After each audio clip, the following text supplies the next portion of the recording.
Hello everyone, and welcome to another Starfield build guide. In today's video, we're going to build the iconic Tantive IV. As the ship that set the stage for the entire Star Wars saga, the Tantive IV holds a special place in my heart. And if you're still watching, I know you can relate.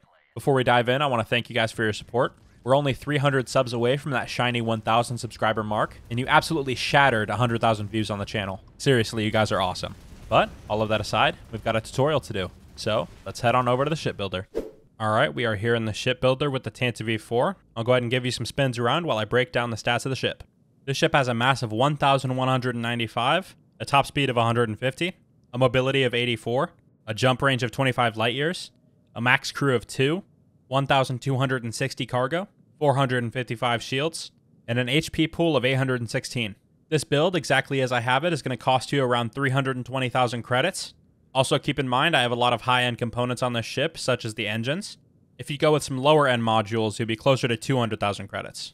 To build this ship, you're going to need piloting rank 3, as it is a Class B ship. And for the engines, you'll need Starship Design rank 3, although you can lower that by choosing lower-end versions of these same engines. Alright, without further ado, we're going to go ahead and blow up the ship, and we'll get started with the build guide. Alright, we've got the Tantive IV blown up here in the shipbuilder. We're going to start with, as usual, the most important part, habitation. So starting at the front, we've got a Aculander 11 landing gear.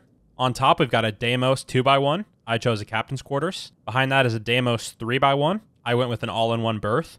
And behind that is a Deimos companionway 1x1 to enter the cockpit from the bottom. Along the top, we've got a Deimos Spine A4, 3 Deimos Spine Bs, and a Deimos Spine A aft. At the back, we've got an Overseer 300 bridge. You can find that at Hopetown. And for this, you're going to need Starship Design rank 1. On top of the Overseer 300, I threw a little Spark 750 suppressor. That's completely optional, but I wanted to keep Star Wars' traditional radar dish look.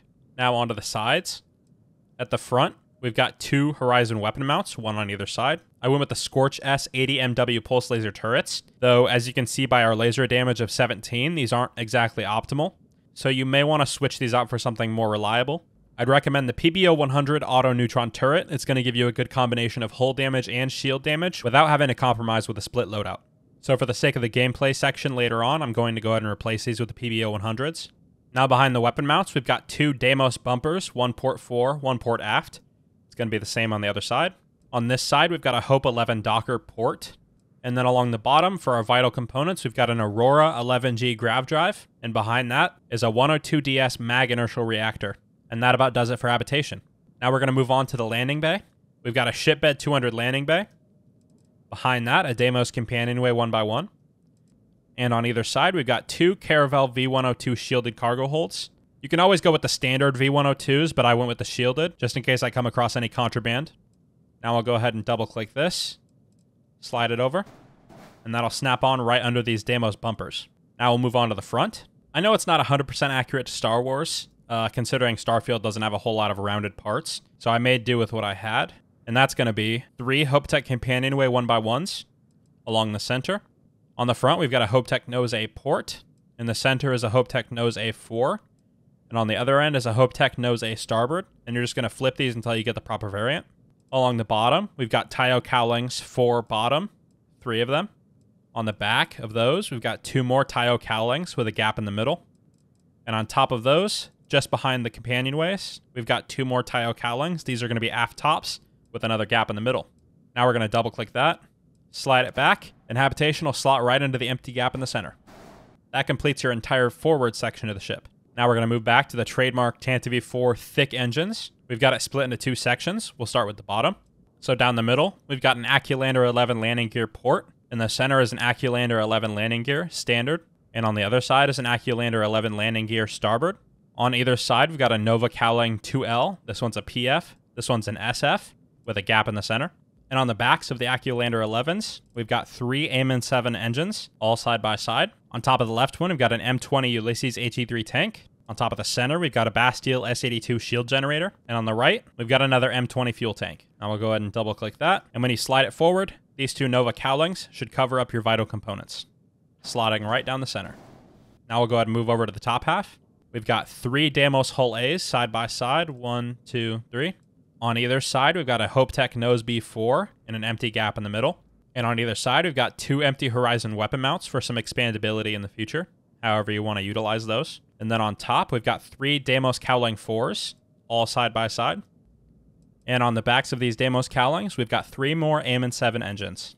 We'll go ahead and double click this section.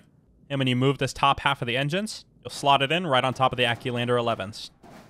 And there you go. Your Tantive IV is complete. I hope this guide was simple enough to follow. Go ahead and leave a comment and let me know your thoughts. I'm always eager to hear and respond to your feedback. And if you're feeling generous, you can leave a like and a sub on the way down. And now we'll transition over to some gameplay. Thanks for watching, and I'll see you in the next one.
Watch for corners or hiding spots.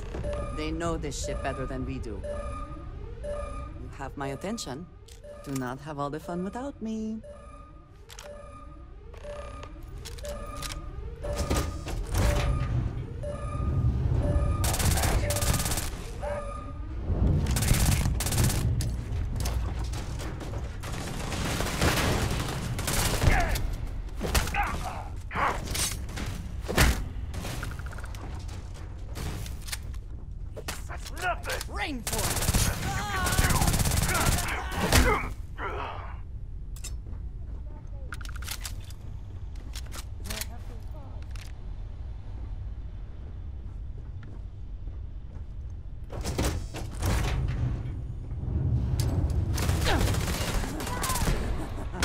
Good one. It hurts.